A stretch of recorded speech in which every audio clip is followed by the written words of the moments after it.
사람은 늙어갈수록 묻지 않던 질문을 하게 된다. 내가 평생 붙잡아온 것이 정말 내 삶을 지켜주었는가? 정약용은 이렇게 말했다. 사람은 쥔 것으로 크지 않고 내려놓은 것으로 커진다 했다. 이 말을 가볍게 들어서는 안 된다. 왜냐하면 이 영상을 10분 본 사람과 끝까지 본 사람들은 깨달음이 몇 배는 다를 거라 확신한다. 끝까지 본 사람들은 노년을 망치는 집착에서 벗어나고 인생을 가볍게 만드는 길을 분명 깨닫게 될 것이기 때문이다. 영상 속에 중간중간 실제로 정약용이 질문했던 이야기들이 나옵니다. 질문을 듣고 과연 나는 어땠는지 돌이키는 시간을 꼭 가지시면서 답을 얻길 바랍니다. 젊을 때는 모두 채우려 했다. 돈을 채우고 명예를 채우고 자식을 위해 몸을 채워 넣듯 바쳤다. 그러나 정작 60이 넘으면 알게 된다. 그 모든 것이 바람 같았다는 사실을. 잡는 순간 흩어지고 붙잡는 순간 무너졌다. 정약용은 일렀다. 부귀영화는 바람과 같고 세월은 물과 같다 했다. 애써 움켜쥐어도 손가락 사이로 빠져나가는 물처럼 남는 것은 허무뿐이었다. 한 노인의 이야기가 있다. 평생 장사를 하며 큰돈을 모았다. 자식과 이웃에게 존경받으려 했으나 70이 넘어 건강을 잃자 돈은 짐이 되었다. 자식들은 재산 때문에 싸우고 그는 병원비로 돈을 쏟아내며 외로움에 시달렸다. 그는 고백했다. 돈이 나를 지켜줄 줄 알았는데 결국 나를 병들게 한 건 돈이었다. 반대로 가진 게 많지 않아도 마음이 풍요로운 이들도 있었다. 공원에 모여 바둑을 두고 시장 골목을 걸으며 사람들과 인사하며 손주와 소소한 놀이를 즐기는 이들. 재산은 많지 않았으나 얼굴에는 늘 여유가 있었다. 정약용은 말했다. 많이 가진 자가 부자가 아니여 만족할 줄 아는 자가 진짜 부자다 했다. 이제는 배워야 한다. 진짜 부는 더 채우는 데 있지 않고 덜어내고 내려놓는 데 있다. 돈을 움켜쥘수록 불안은 커지고 내려놓을수록 마음은 가벼워진다. 건강도 마찬가지다. 나는 아직 청년 못지않다. 라고 자랑하는 순간 그 말은 오만이 되고 때로는 병을 부르는 불운이 된다. 정약용은 경고했다. 즐거움이 있는 곳에 병이 머물지 못한다 했다. 몸보다 마음이 먼저 병든다. 그러나 웃고 즐기는 순간 병은 자리를 오래 지키지 못한다. 서울에 한 어르신이 있다.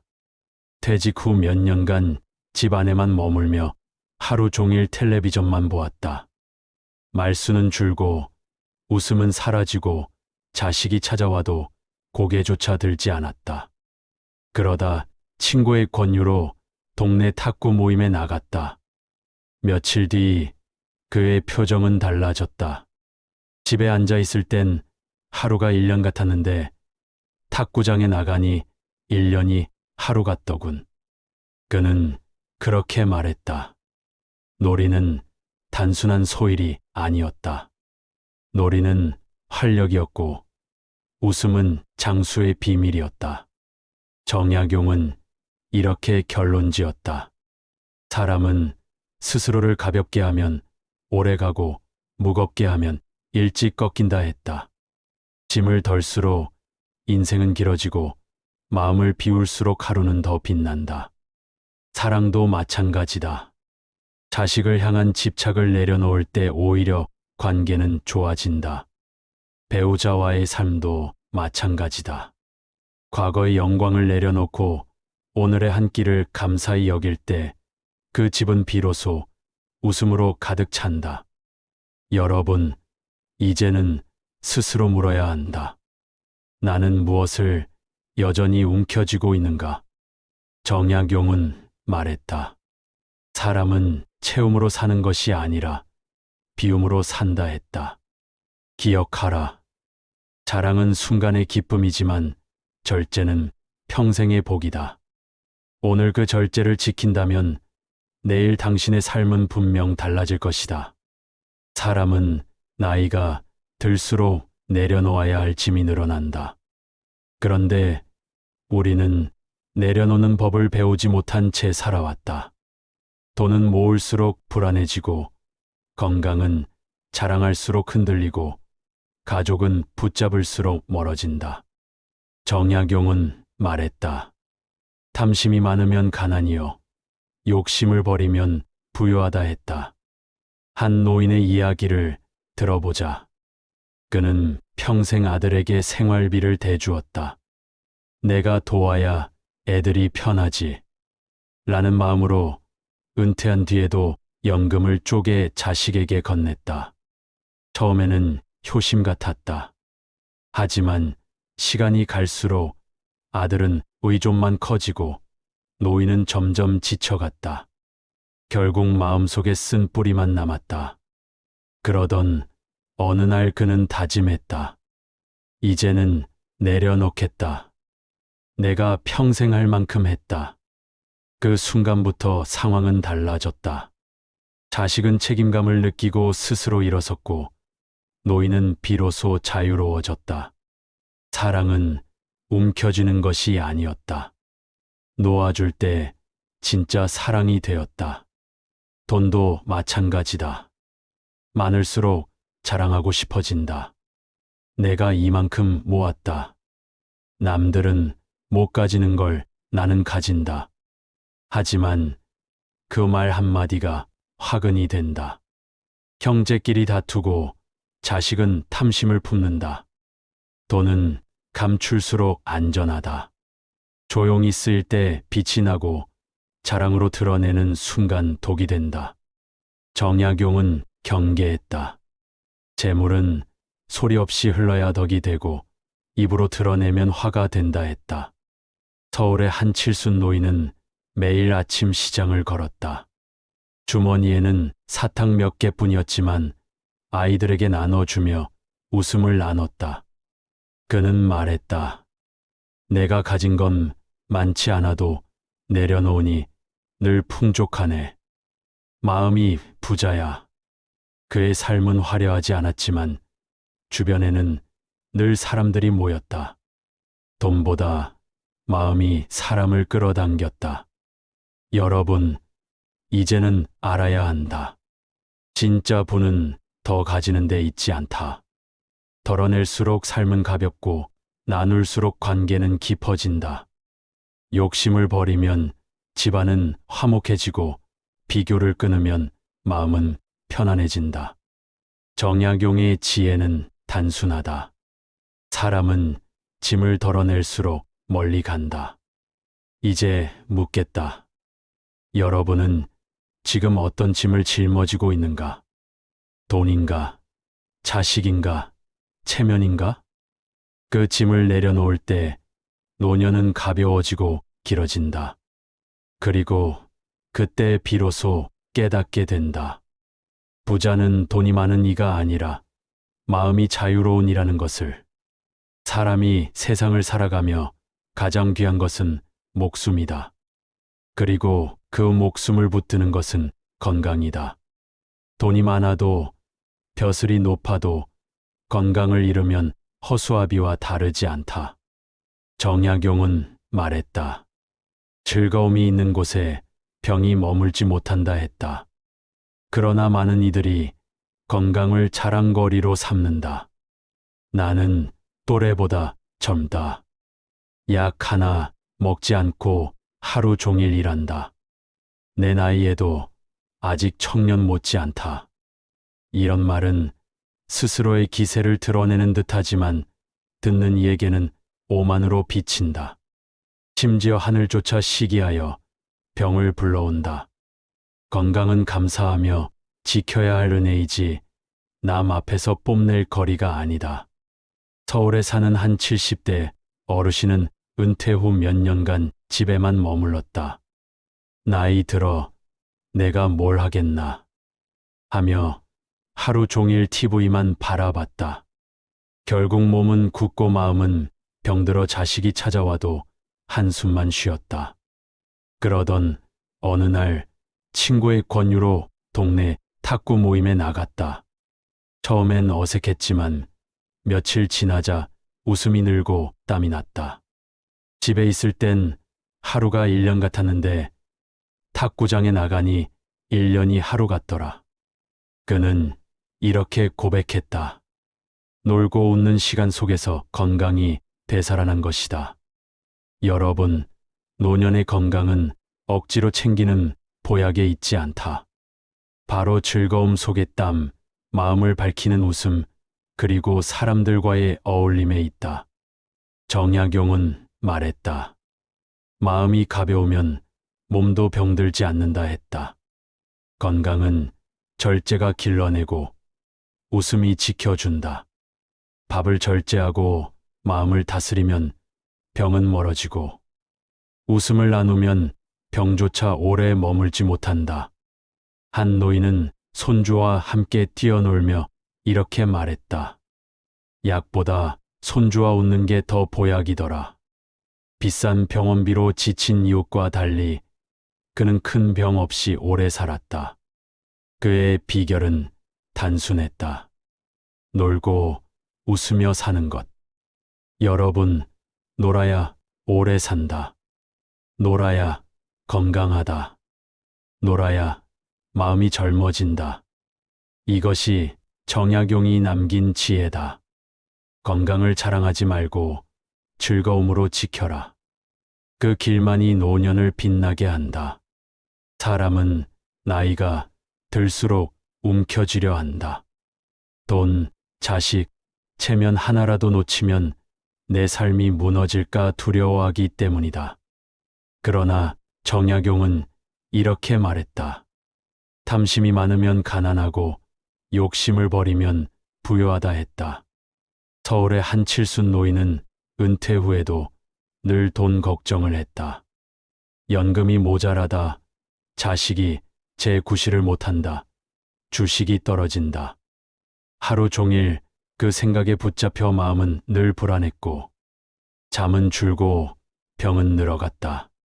그는 고백했다. 돈은 있는데도 나는 가난했다.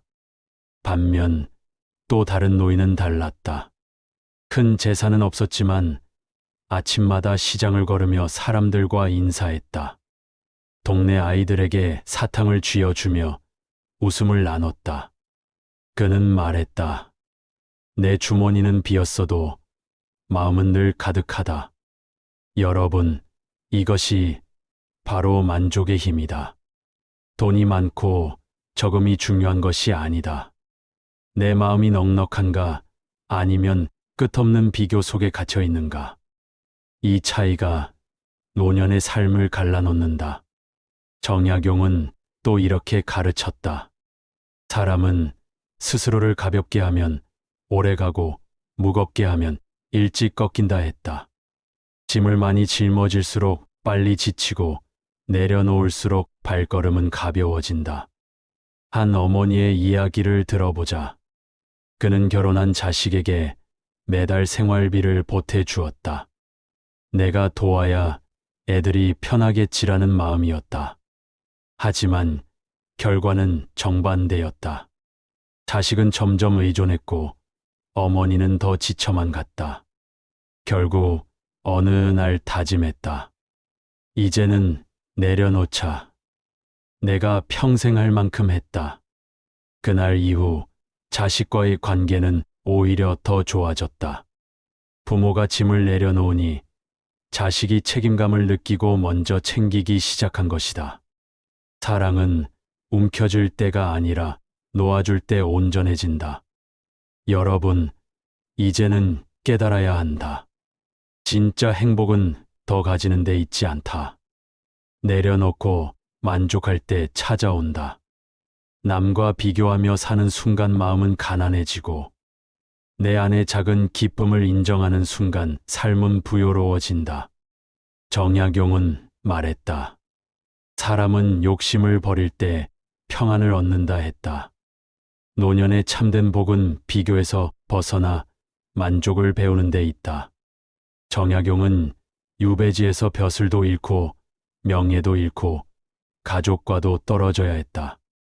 그러나 그는 무너지지 않았다. 오히려 그 고난 속에서 수많은 책을 집필하며 후대에 남을 지혜를 길어 올렸다. 그가 견딜 수 있었던 힘은 무엇이었을까?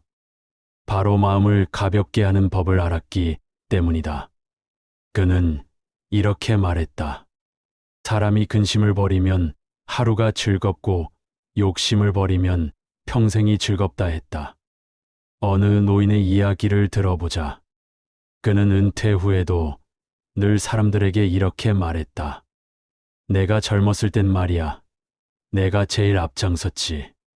처음엔 존경의 눈빛이 있었지만 시간이 갈수록 사람들은 그를 피했다.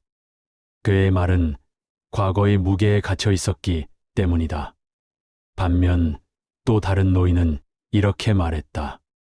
아침에 눈을 뜨고 저녁에 해가 지는 걸 보는 것만으로도 감사하다. 그의 곁에는 늘 사람들이 모였다. 가벼운 마음이 주는 평안이 함께하는 이들의 마음까지 따뜻하게 했기 때문이다. 정약용은 또 말했다. 부귀는 풀잎 위의 이슬과 같아 해가 뜨면 곧 사라진다 했다. 돈과 명예는 결국 사라진다. 그러나 평안한 마음은 사라지지 않는다. 노년에 가장 필요한 것은 바로 이 평안한 마음이다. 평안은 어디서 오는가? 더 가지려는 욕심에서 오지 않는다. 내려놓을 때, 비교를 끊을 때, 지금 눈앞에 작은 행복을 받아들일 때 찾아온다. 여러분, 이제 묻겠다. 지금 당신이 짊어진 짐은 무엇인가? 자식에 대한 집착인가? 돈에 대한 불안인가? 과거의 영광인가? 그 짐을 내려놓을 때 인생은 비로소 가벼워지고 가벼움 속에서 오래 살고 깊이 살 수 있다. 정약용은 말한다. 사람은 짐을 덜어낼수록 멀리 간다 했다. 기억하라. 노년의 행복은 더 가지는 데 있지 않다. 비우고 내려놓을 때 평안은 찾아온다. 그리고 그 평안이야말로 가장 큰 부여요. 가장 오래 가는 복이다. 오늘의 이야기가 당신 마음의 작은 울림이 되었기를 바란다. 그리고 이 깨달음을 잊지 않기 위해 앞으로도 정약용의 철학을 함께 이어가시길 바란다. 좋아요와 구독은 단순한 버튼이 아니다. 그것은 당신의 삶에 매일 작은 나침반 하나를 더해주는 선택이다. 당신이 흔들릴 때마다 다시 중심을 세워줄 목소리가 필요하다면 오늘 이 자리에서 그 길을 함께 시작하기 바란다. 이상으로 영상을 마칩니다. 끝까지 시청해 주셔서 감사합니다.